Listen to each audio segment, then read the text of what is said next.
23-ാം തീയതി വൈകുന്നേരം 3:30 മണി സമയം നമ്മുടെ വിഴിഞ്ഞം കടപ്പുറത്ത് ഈ വർഷത്തെ ആദ്യത്തെ സ്രാവ് നമ്മുടെ വിഴിഞ്ഞം വർക്കിച്ചേട്ടൻ്റെ വള്ളത്തിൽ വന്നിട്ടുണ്ട്. കഴിഞ്ഞ വർഷം ഏകദേശം 13ഓളം സ്രാവാണ് നമ്മുടെ വിഴിഞ്ഞത്ത് വന്നിട്ടുള്ളത്. ഇന്ന് ജനുവരി 23-ാം തീയതി വൈകുന്നേരം 3:30 മണിക്ക് നമ്മുടെ വിഴിഞ്ഞം വർക്കിച്ചേട്ടൻ്റെ വള്ളത്തിലാണ് ഒരു സ്രാവ് വന്നിട്ടുള്ളത്. ഈ വർഷത്തെ ആദ്യത്തെ സ്രാവാണല്ലോ. കഴിഞ്ഞ വർഷം സ്രാവ് എന്തെങ്കിലും കിട്ടിയിരുന്നോ? ഈ സ്രാവിന്റെ പേരെന്താണ്? അച്ചിനി സ്രാവ് അല്ലേ? എത്ര കേജി വരും തോന്നുന്നു? 300 കേജി. അതിലും കൂടാൻ സാധ്യത ഉണ്ടോ? കൂടാൻ സാധ്യത ഉണ്ട്. അപ്പോൾ നമ്മുടെ വിഴിഞ്ഞം വർക്കിച്ചേട്ടനാണ് ഈ വർഷത്തെ ആദ്യത്തെ സ്രാവാണ് നമ്മുടെ വർക്കിച്ചേട്ടൻ്റെ വള്ളത്തിൽ വന്നിട്ടുള്ളത്. എത്ര ആൾക്കാർ അതിൽ പണിക്ക് പോയിട്ടുള്ളത്? 5 പേര്. ഈ കാണുന്ന ആൾക്കാരാണ്. ചേട്ടൻ്റെ പേരെന്താ? നമ്മുടെ വിൽഫ്രഡ് ചേട്ടനാണ്. ചേട്ടൻ്റെ പേരെന്താ? അനുഗ്രേസ് ചേട്ടനാണ്. ചേട്ടൻ്റെ പേര് പറഞ്ഞേ? പട്ടം ചേട്ടനാണ്. ചേട്ടൻ്റെ പേര് ഒന്ന് പറഞ്ഞു. ഡെൻസൺ ചേട്ടനാണ്. അങ്ങനെ ഈ വർഷത്തെ ആദ്യത്തെ സ്രാവ് നമ്മുടെ വിഴിഞ്ഞം കടപ്പുറത്ത് നമ്മുടെ വർക്കിച്ചേട്ടൻ്റെ വള്ളത്തിൽ വന്നിട്ടുണ്ട്. കഴിഞ്ഞ വർഷം നമ്മുടെ വർക്കിച്ചേട്ടന് ഒരു സ്രാവ് പോലും കിട്ടിയിട്ടില്ലായിരുന്നു. കഴിഞ്ഞ വർഷം ഏകദേശം 13ഓളം സ്രാവുകളാണ് നമ്മുടെ വിഴിഞ്ഞം കടപ്പുറത്ത് വന്നിട്ടുണ്ടായിരുന്നത്. വർക്കിച്ചേട്ടൻ്റെ അനുജനായ നമ്മുടെ ക്രിസ്റ്റഫർ ചേട്ടന് 3 സ്രാവും, അതുപോലെ നമ്മുടെ അരീധർമ്മ ചേട്ടന് 4 സ്രാവ്, പിന്നെ ദേവദാസൻ ചേട്ടന് 3 സ്രാവ്, അങ്ങനെ ഏകദേശം 13ഓളം സ്രാവുകളാണ് കഴിഞ്ഞ വർഷം വന്നിട്ടുണ്ടായിരുന്നത്.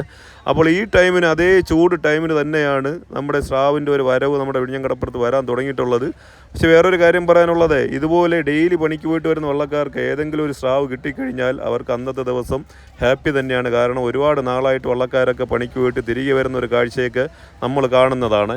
പിന്നെ വേറെ ഒരു വിഷയം പറയാനുള്ളത്, സ്രാവ് വർഗ്ഗത്തിലെ ഏറ്റവും വില കൂടിയ ഒരു ഐറ്റമാണ് നമ്മൾ ഈ കാണുന്ന ഈ അച്ചിനി എന്ന് പറഞ്ഞിട്ടുള്ള ഈ സ്രാവ്. ഒരുപാട് കൂട്ടുകാർ നമ്മളോട് ചോദിക്കുന്നതെന്ന് പറഞ്ഞു കഴിഞ്ഞാൽ, ചേട്ടാ ഈ സ്രാവൊക്കെ എന്താണ് ഇത്ര റേറ്റൊക്കെ പോകുന്നതെന്ന് നമ്മളോട് ചോദിക്കാറുണ്ട്. യഥാർത്ഥത്തിൽ പറഞ്ഞു കഴിഞ്ഞാൽ നമ്മുടെ സ്രാവിനല്ല, ഇതിൻ്റെ മീറ്റിനല്ല റേറ്റ് വരുന്നത്, ഇതിൻ്റെ പറക്കെന്ന് പറയും കേട്ടോ. ഇവിടെ ഇതിനെ പറക്കെന്നാണ് പറയുന്നത്. ഇതിൻ്റെ ചിറകുകൾ, അതുപോലെ ഇതിൻ്റെ വാല്, ഇതിനൊക്കെയാണ് ഏറ്റവും കൂടുതൽ റേറ്റ് വരുന്നത്. ഇത് മെഡിസിനാണ് പോകുന്നത് കേട്ടോ. ഇത് ഉണക്കി മെഡിസിനാണ് കൊണ്ടുപോകുന്നത്. അപ്പോൾ അറിഞ്ഞുകൂടാത്ത ഒരുപാട് കൂട്ടുകാർ ചോദിക്കുന്നുണ്ട്, ഇത്ര റേറ്റൊക്കെ ഉണ്ടോ എന്ന് ചോദിക്കും. അപ്പോൾ അറിഞ്ഞുകൂടാത്ത കൂട്ടുകാരെ ഇനിയെങ്കിലും മനസ്സിലാക്കുക, സ്രാവ് എന്നുള്ള ഒരു വർഗ്ഗം വരുന്നത് ഏറ്റവും കൂടുതൽ അതിൻ്റെ പറക്കിന് തന്നെയാണ് വില വരുന്നത്. ഇതിൻ്റെ മീറ്റിനെ എന്താണ് ചെയ്യുന്നതെന്ന് പറഞ്ഞു കഴിഞ്ഞാൽ, ഇതിനെ കീറി ഉപ്പിട്ട് അതിനെ ഉണക്കമീനാക്കി ആവശ്യക്കാർക്ക് നല്ല റേറ്റിന് തന്നെയാണ് ഇതിൻ്റെ മീറ്റ് അവർ കൊടുക്കുന്നത് കേട്ടോ. അപ്പോൾ ഇനി അങ്ങോട്ടുള്ള ദിവസങ്ങളിൽ ഏതെങ്കിലും ഭാഗ്യമുള്ള വള്ളക്കാർക്ക് സ്രാവ് കിട്ടുമെന്ന് നമുക്ക് പ്രതീക്ഷിക്കാം. വേറൊരു കാര്യം പറയാനുള്ളത്, ഇവർ മട്ടുപണിക്ക് പോകുന്ന വള്ളക്കാർക്കാണ് ഈ സ്രാവ് കിട്ടുന്നത്. ഈ മട്ടിൽ കിടക്കുന്ന മീനിനെ കടിക്കാനായിട്ട് വരുന്നതാണ് സ്രാവ്.